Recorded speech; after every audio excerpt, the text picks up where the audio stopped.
Rabbil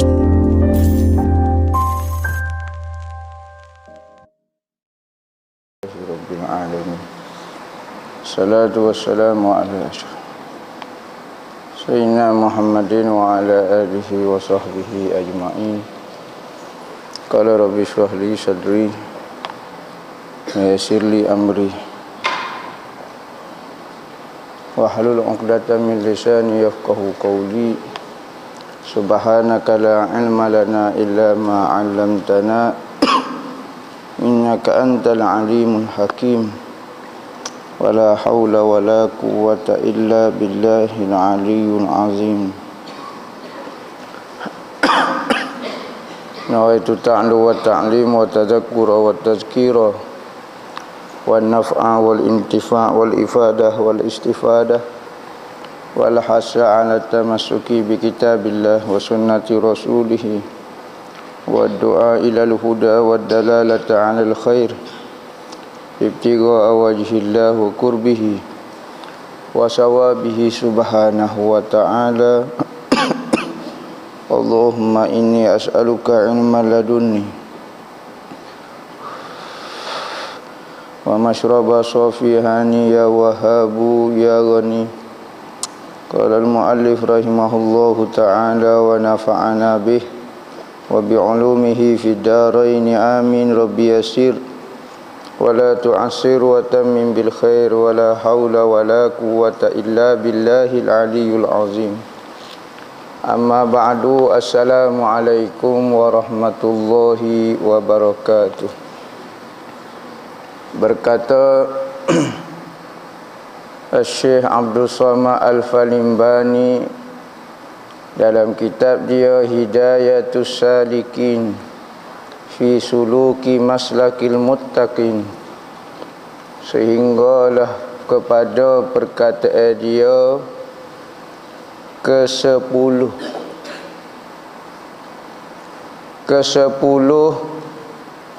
daripada adab ketika berzikir. Adab ketika berzikir. Nak berzikir ni zikir yang boleh menyebabkan ada manfaat, zikir darajat, zikir yang menghancurkan sifat mazmumah, zikir yang memberi kekuatan untuk melawan sifat-sifat jahat. Maka dia ada adab dia supaya zikir itu ada kekuatan. Maka adab itu sama ada sebelum daripada berzikir, ketika berzikir dan selepas daripada berzikir. Kalau berzikir dengan tidak ada adab, maka zikir itu ada manfaat, pahala ada, tetapi tidaklah sehebat manfaat ataupun kekuatan dengan zikir yang ada adab. Maka ulama ahli zikir telah menyusun kaedah dan cara nak sebut la ilaha illallah ke, supaya la ilaha illallah itu ada kekuatan, dapat merangsang hati kita. Sebagaimana ahli tajwid zaman Nabi tak ada ikhfa hakiki, tak ada izhar halqi, tak ada gani, tetapi muncul ahlu tajwid menyatakan sifat-sifat huruf, bab tajwid, bab gapo. Suara kena duduk sini, huruf duduk sini, izhar kawasan halqung duduk sini. Syafawi lagu mana?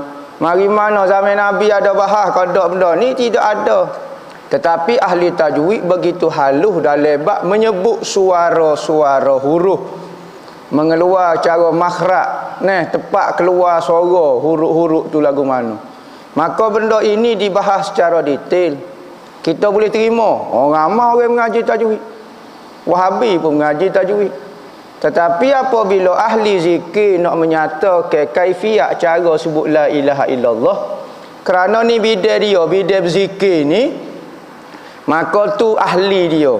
Maka dia kena belajarlah cara sebagaimana tajwid kita belajar. Begitu jugalah cara nak sebut la ilaha illallah.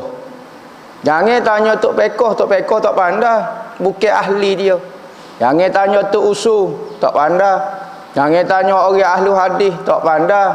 Jangan tanya Tok Guru tajwid, tak pandai. Maka kena tanya ahli dia. Barulah betul cara berzikir. Ni tajuk lain, kita tanya orang lain. Kita jangan faham orang-orang ahli agama, ustaz ni dia pandai belaka. Ada bukan ahli dia. Ada bukan ahli, kalau kita tanya maka berlaku kesilapan. Dia akan jawab cara ilmu dia, maka tak kena. Lagu tu. Ke-10, memilih ia sirah zikir itu dengan la ilaha illallah.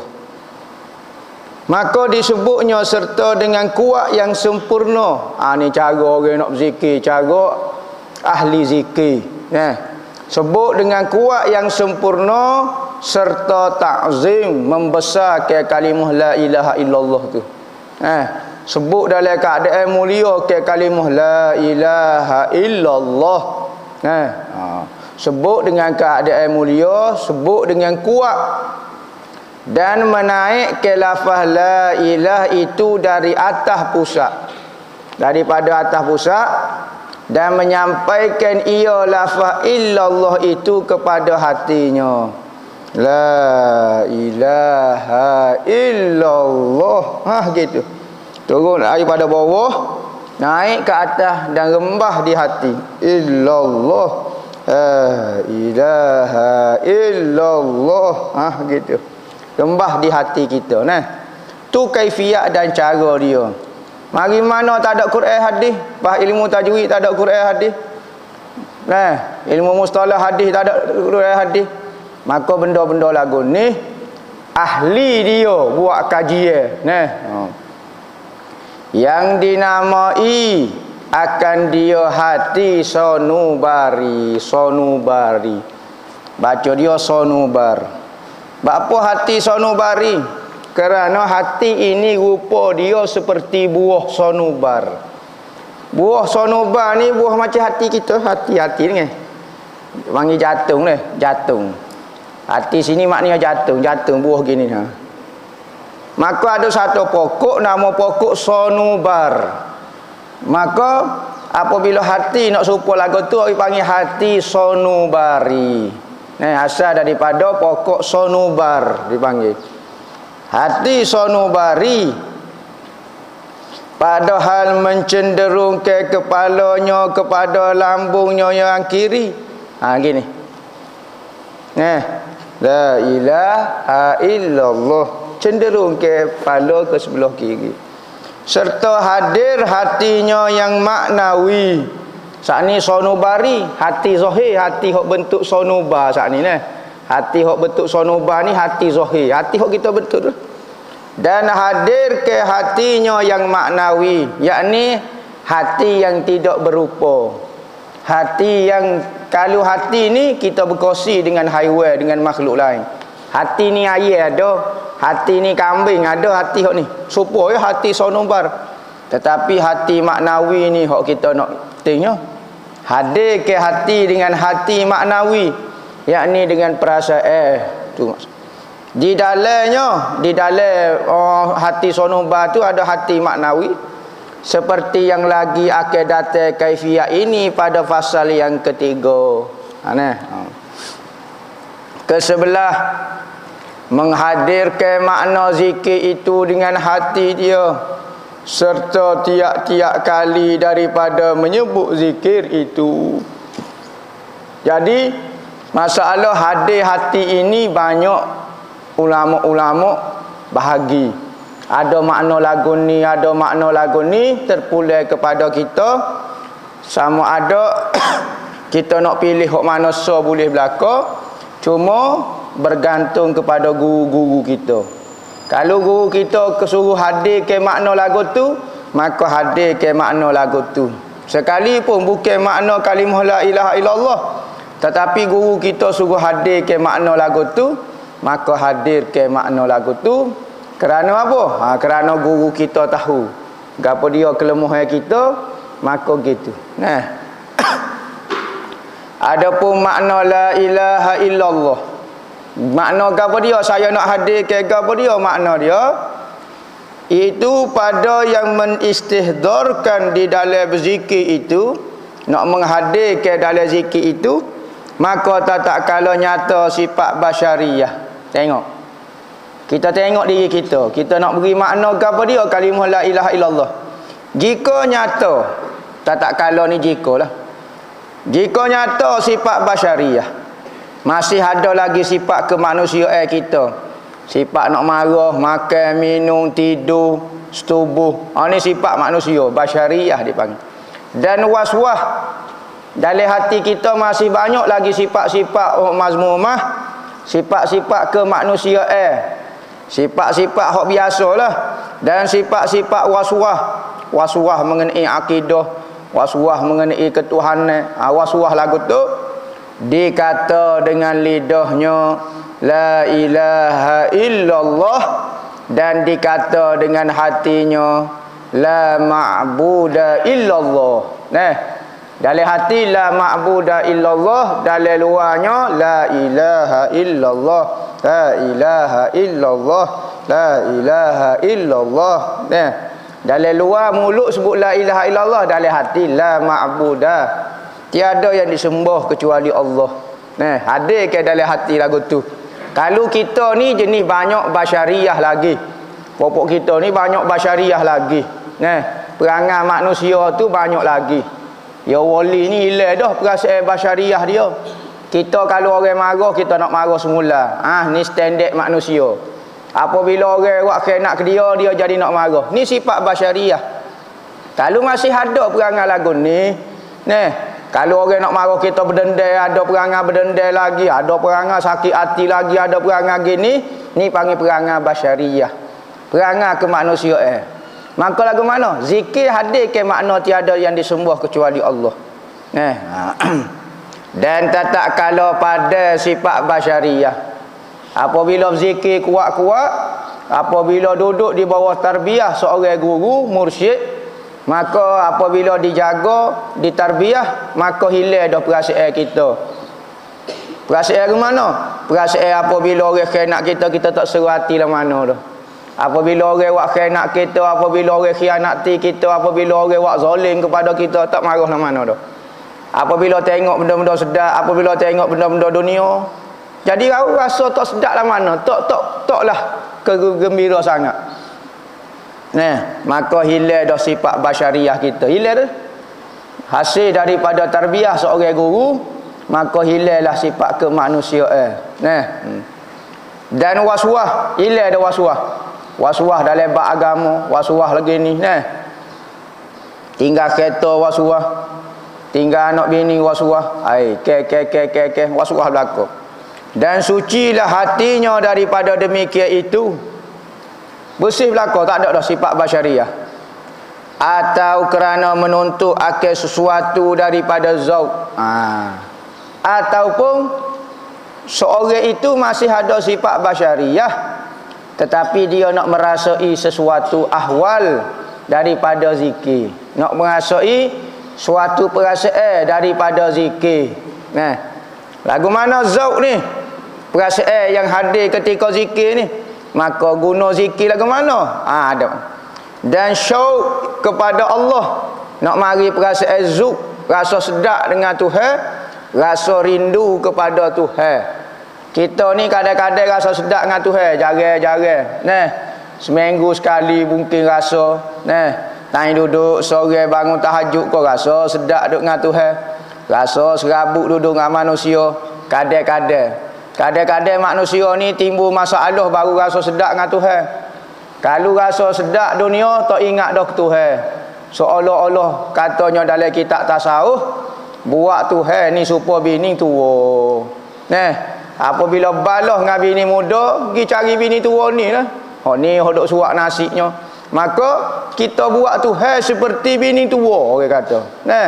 Apabila balah dengan bini muda dunia, maka sengih-sengih pergi cari bini tua. Sini tua ni lah hok setianya wi makan suak goni gapo dia. Maka manusia kadang-kadang rasa sedap dengan Tuhan apabila Tuhan wi bala. Kita nak cabar Tuhan siapa Tuhan wi bala dulu kau biar rasa sedap. Kau nak jangan buat kata nak duduk sedap dengan Tuhan siapa Tuhan wi bala dulu. Buat biar rasa sedap dengan Tuhan sekalipun nikmat penuh keliling dengan kita, dunia penuh keliling dengan kita, tapi rasa sedap dengan Tuhan. Kita takut Tuhan wi berat-berat, barulah kita merintih rasa sedap dengan Tuhan. Nah. Maka apabila seorang nak merasa syuk dan zuk dengan Tuhan, nah, rasa sedap ni kita nak ayat lagu mana tak tahu. Kadang-kadang orang wak jalan lagi KFC, wak jalan lagi Disneyland, rasa tak sedap lagi hati. Kadang-kadang duduk rumah buruk panas cincin, rasa sedap weh. Oh sedap selesa molek. Ni rasa sedap. Rasa sedap ni kita nak ayat mana, rasa selesa, rasa tenang, rasa gapo dia. Rasa tak tahu nak ayat lagu mana. Nah, ni. Kita nak rasa zuk dan rasa syuk kepada Allah Ta'ala, dikatakan lidah dia. Cara berzikir nak suruh rasa mari perasaan ni, dikatakan dengan lidahnya la ilaha illallah, dan dikatakan dengan hatinya, yakni dihadirkan dengan hati dia, nah, la matluba illallah, tiada yang dicari-cari kecuali Allah saja aku cari atas muka dunia ni. Maka kita hadirkan makna lagu tu, barulah timbul perasaan ingin kepada Allah. Apabila tujuan hati kita nak Allah, maka kita akan rasa Allah berlaku. Makan nasi, minum air, kau gapo dia hamba nak cari Tuhan ya. Maka hati sentiasa mencari-cari Tuhan dan rasa tenang dengan Tuhan. Tetapi orang yang matlamat dia bukan Tuhan, dia tidak akan rasa selesa dengan Tuhan. Sebut nama Tuhan kadang-kadang rasa malah, kadang-kadang gapo. Tetapi orang yang matlub dia, yang dicari, tiada yang dicari, tiada yang dikehendaki kecuali Allah. Ni peringkat martabat. Nah, pertama matlamat ibadat semata-mata. Kita hok jenis perangai tak joruh ni kena sebut la ma'budah dalam hati. Tiada yang disembah. Kita buat ibadat dulu. Perasaan dengan Tuhan ni lepas-lepas ni dulu. Hok peringkat berat biar kita boleh buat ibadat. Hok tak apa dah. Peringkat kedua bukan buat ibadat saja dah. Biar ada perasaan dengan Tuhan. Supaya kita lah kalau nikah dah, tetapi tak ada perasaan lagi hamba dengan bini hamba. Maka peringkat kedua mari perasaan pula. Mula-mula nikah tak kenal lagi dia lagu mana tuannya. Maka lepas pada nikah baru mula kenal dia, baru mula ada perasaan. Nah, biar nikah dulu, baru biar mari perasaan. Biar buat ibadat dulu. Maka orang peringkat basyariah kena ma'budah, kena sembah Tuhan dulu. Tiada yang disembah kecuali Allah. Biarlah dalam hati kita masih meronta, masih tak dengar kata, tetapi biarlah Tuhan yang disembah dulu. Peringkat kedua, kita rasa kosong dah buat kerja lagu ni duk main sembah saja. Maka mula nak perasaan dengan Tuhan. Sebut apa dia dalam hati? Tiada yang dicari kecuali-Mu ya Allah. Aku semaya, aku puasa, aku zakat duk cari-Mu sebenar dalam tu. Duk cari dalam semaya, duk cari dalam zakat, duk cari dalam mengaji, duk cari dalam puasa, duk cari dalam wirid, duk cari dalam tahajud, duk cari dalam baca Quran. Aku nak cari-Mu. Mula ada perasaan dah tu dengan Tuhan dah tu. Nak cari Tuhan dah. Ada sentimental dia panggil. La matluba illallah, peringkat kedua. Maka tak kala lenyap segala khawatir, tak ada telitah benda langsung ni. Ni peringkat sofi betul ni. Sekalian dikatakan dengan lidahnya la ma'buda illallah, la ilaha illallah, dan dikatakan dengan hatinya, ni peringkat tinggi ni, la mawjuda illallah. Dalam hati kita tak sampai martabat jangan zikir lagu ni kerana dusta, kerana perkataan kita akan jadi tipu semata-mata. Tetapi orang yang hadir hati dengan Tuhan, akhir sekali kerana kemuncuk kehadiran hati dia dengan Tuhan, maka dia merasai tidak ada yang wujud kecuali Tuhan semata-mata. Dunia dan akhirat ini adalah cerita Allah Ta'ala semata-mata. Kita hanya watak yang dimainkan sahaja, maka cerita ini adalah cerita Tuhan. Maka seperti orang membaca satu novel misalnya satu cerita tajuk hantu. Tajuk cerita novel, cerita dia hantu. Maka orang pun belek. Baca buku berapa muka surat, misalnya 1000 muka surat tebal tu. Dia mau faham apa dia? Kita hang tua belaka dari tu. Tulisan banyak-banyak ni. Ni tulisan banyak-banyak muka surat ni ada 1000 muka tulisan. Dok amo nak nampak cerita hang tua tengok. Pasal tak? Maka makhluk sebanyak-banyak makhluk ini adalah cerita Tuhan belaka semata-mata. Kita Tuhan nak menzahirkan, nak memperkenalkan diri dia kepada makhluk yang ingin berkenalan dengan Tuhan. Maka siapa dia? Kau dia. Hebat kau dak Tuhan. Ya saya tengok. Cerita penuh pemandangan. Sebab tu ayat Quran ini ayat-ayat ni ada dua. Pertama ayat hok dalam Quran, kedua ayat ataupun kitab ini ada dua. Kitab kita baca Al-Quran tu, keduanya kitab alam dipanggil. Alam itu seolah-olah menceritakan sesuatu kepada kita. Nak menceritakan kehebatan, kekuasaan, keindahan Allah Subhanahu wa taala. Nah, sebab itulah Allah Taala itu rahmat dia lebih zahir daripada marah dia. Dalam gapo-gapo pun maka dia sembunyikan backing dia, marah dia lebih dari dia sembunyi di sebalik rahmat dan kasih sayang dia. Kita tengok contohnya bunga mawar. Bunga mawar comel bunga ros. Kita pergi dekat acu nak pergi kep, ada duri rupanya. Maka hak kita nampak mula-mula adalah keindahan bunga mawar tu. Tetapi di sebalik bunga mawar, batal dia penuh dengan duri. Maka Tuhan banyak menyembunyikan marah dia di sebalik kasih sayang dia. Cuba tengok alam ni. Di dalam apa yang berlaku, kita banyak tengok indahnya alam ini berbanding dengan tak comel alam ni. Kenapa? Sebab Tuhan banyak menyembunyikan. Lagu tu Tuhan kata subhana man sabaqat rahmatuhu ghadabahu. Maha suci Tuhan yang rahmat kasih sayang dia lebih mengatasi marah dia. Lagu tu. Maka apabila orang dah hati dah tidak wujud dalam hati dia kecuali Allah, maka pandangan mata hati dia menguasai mata zahir dia. Ingat kita lah ni mata zahir menguasai mata hati kita. Maka yang kita nampak di zahir saja, yang kita percaya di hati. Kita tengok hak kita tak nampak, kita tak percaya sebab mata lenda lebih menguasai mata hati. Tetapi orang arif billah, orang yang kenal Tuhan, mata hati dia kerana terlalu kuat melihat Allah, maka mata hati ni naik menguasai mata lenda ini sehingga dia tidak nampak secara zahir pun kecuali Allah Ta'ala. Kerana apa? Dikuasai oleh pandangan mata hati. Kadang-kadang kalau orang tak kuat, dia tukar lagi. Betal mata ni kuasai betal ni. Kadang-kadang jadi pening lagi sikit-sikit. Tetapi apabila terlalu kuat mata hati menguasai mata lenda, maka menyebabkan dia melihat tidak serupa kita melihat. Maka bertemulah kita tu wali kata ni Tuhan. Tuhan seloklah kita tak tahu kat mana. Kita tak nampak, kita tengok mata lenda mana Tuhan lagu ni. Bukan Tuhan lagu ni. Tetapi kuatnya pandangan orang arif billah, mata hati dia naik menguasai mata lenda sehingga dia nampak apa yang ia lihat dengan mata hati. Bagi kita tak boleh kita percaya kata-kata dia. Bagi diri dia betul, kerana dia rasa lagu tu.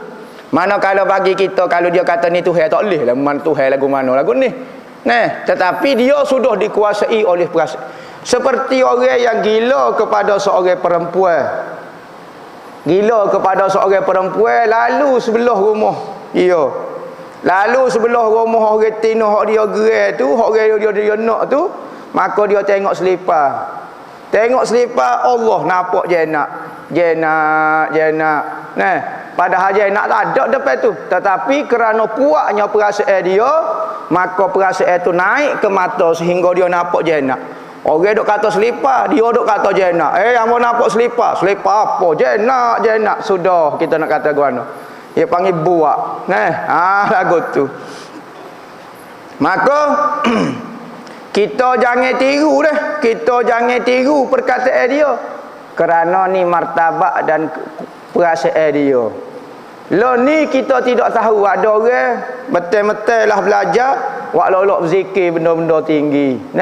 Benda-benda tinggi ni apabila kita sapa kepada martabat tu, perasaan tu, maka jadi tak salah.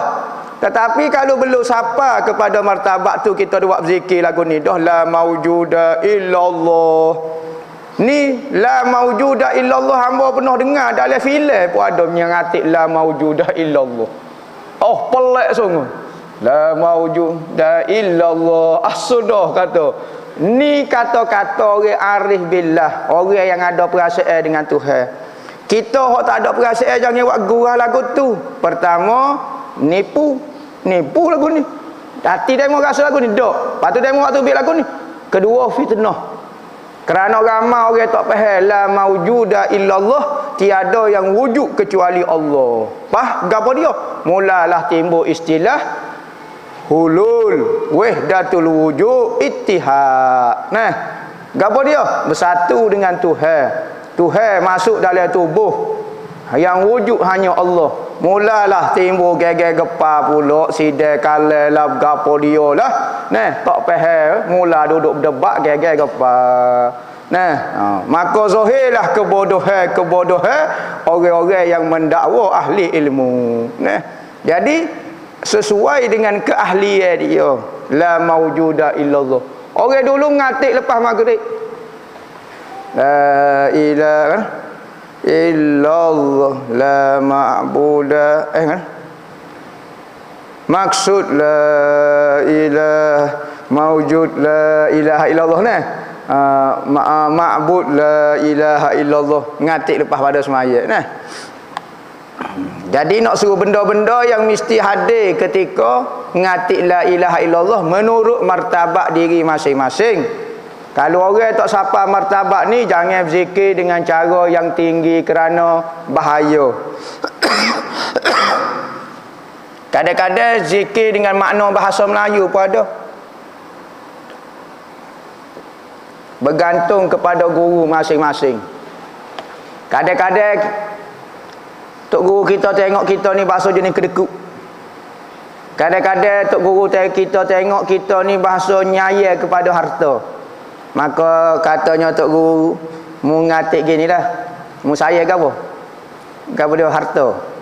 Tak ada harta. Tak ada dalam hati hamba harta kecuali Allah. Tiada dalam hati kecuali harta kecuali Allah. Oh, sebut lagu tu. Biar hilang perasaan saya kepada harta. Mu jenis apa dia? Minat rasa mendakwa diri, mu rasa mu pandai, mu ngaji mu bisa, mu hadir ke tiada kebisaan, tak ada hok bejok kecuali Allah. Hadir lagu tu pula. Maka bergantung kepada guru masing-masing supaya perasaan dalam hati kita berubah. Hilang perasaan mazmumah, timbul perasaan mahmudah. Nah, ni contohnya 3 martabat disebut oleh Syekh Abdul Somad Al-Falimbani. Maka guru-guru tarekat macam-macam lagi tu bergantung kepada ijtihad masing-masing. Sebagaimana tok guru tajwid pun berkhilaf, tok guru fiqh pun berkhilaf, maka tok guru tasawuf juga berkhilaf menurut ijtihad masing-masing. Nah, jangan kata kalau bab tasawuf gak kena semacam tasawuf. Bab apa berkhilaf patut dia okey. Nah, dia okey ikut Quran hadis kau misalnya, mesti tak berkhilaf. Ilmu lain ada khilaf. Nah, ada khilaf. Nah, Basrah, Kufah, apa dia? La maujuda illallah. Nah, tiada yang wujud di alam nyata ini, dunia dan akhirat kecuali Allah semata-mata. Orang siapa martabat lagu ni tak ada apa dah lah. Maka kecek dia kecek Allah. Pegang dia pegang Allah. Nah, dalam hadis arba'in, hadis 40 ada sebut mengenai cerita wali. Hadis balik belakang tu dia ada sebut, katanya Allah Ta'ala, katanya dalam hadis, manusia itu apabila Allah Ta'ala sayang, maka Tuhan akan jadi tangan dia. Tuhan jadi tangan dia. Apa yang dia pegang jadi belakang. Ni khamak ni. Martabat ni, wali tu mula berlaku karamah bagi dia. Dia panggil martabat mardiyah. Nafsu mardiyah ini, diri dia, keinginan dia semua diredai Tuhan, disukai Tuhan. Apa yang ia kata, hak tu Tuhan nak kata. Kalau dia kata mu jadi kambing, kambinglah kawan tu jadinya. Kalau dia kata gapo-gapo, hak ni perikat nafsu mardiyah. Hak nafsu perikat pertama wali ni nafsu mutmainnah. Orang siapa perikat nafsu mutmainnah, senyap tak kata gapo. Senyap daripada dosa kecil, senyap daripada dosa besar, zahir dan batin. Hak ni nafsu kami, nafsu mutmainnah. Tenang dia. Hak ni mula-mula jadi wali. Kalau hati tak siapa perikat lagu ni, PhD 14 butir pun duduk nafsu amarah bisuk tu ya. Tak suduk kaya nafsu mutmainnah. Orang bodoh letak, kerja orang boleh dapat nafsu mutmainnah. Ya boleh. Tetapi orang mengaji tinggi setara mana profesor Koronatu kau berapa dia tak dapat juga. Kecuali kena masuk tarbiyah dan suluk baru boleh nafsu mutmainnah. Tak boleh pakai duk senyap mari nafsu mutmainnah. Dia mau mengaji mana? Dia mau tahu mana dia mau martabat nafsu mutmainnah. Orang tanya sikit marah dah. Oh, nafsu mutmainnah lagu mana? Hak tu masmumah lagi banyak lagi mutmainnah. Hak ni peringkat orang mula menjijak tapak kewalian. Naik radiyah. Radiyah ni dia reda belakang Tuhan. Hak ni naik tinggi pada mutmainnah ni. Dia reda belakang. Berlaku gapo-gapo orang kata ke dia, orang begini ke dia, orang fitnah ke dia, orang kata lah gajah rimau bewak serati. Reda belakang. Marah, dok marah langsung. Mula memandai ketuhanan. Nah, maka nafsu radiyah dipanggil. Apabila dia reda ke Tuhan, reda belakang. Tuhan nak buat apa dia? Reda dia. Naik-naiknya. Ha, ni nafsu ketiga dalam peringkat kewalian. Mardiyah. Ha ni. Mardiyah ni mula berlaku karamah bagi wali-wali. Iaitu nafsu yang diredai. Saat ni dia reda ke Tuhan. Tuhan reda dia belum tentu lagi. Reda belakang ke Tuhan. Radiyah ni. Mardiyah, dia diredai Tuhan. Dia disukai oleh Tuhan. Gapo dia buat semua Tuhan suka. Nah, dia kata gapo dia gajah, gapo dia kok mabih jadi belakang. Ni orang takut ni. Ha, kalau wali siapa peringkat Mardiyah jangan buat gurau bewok depan dia. Buat nyo kata kita jadi ulai kita. Tak ada apa ni nafsu Mardiyah.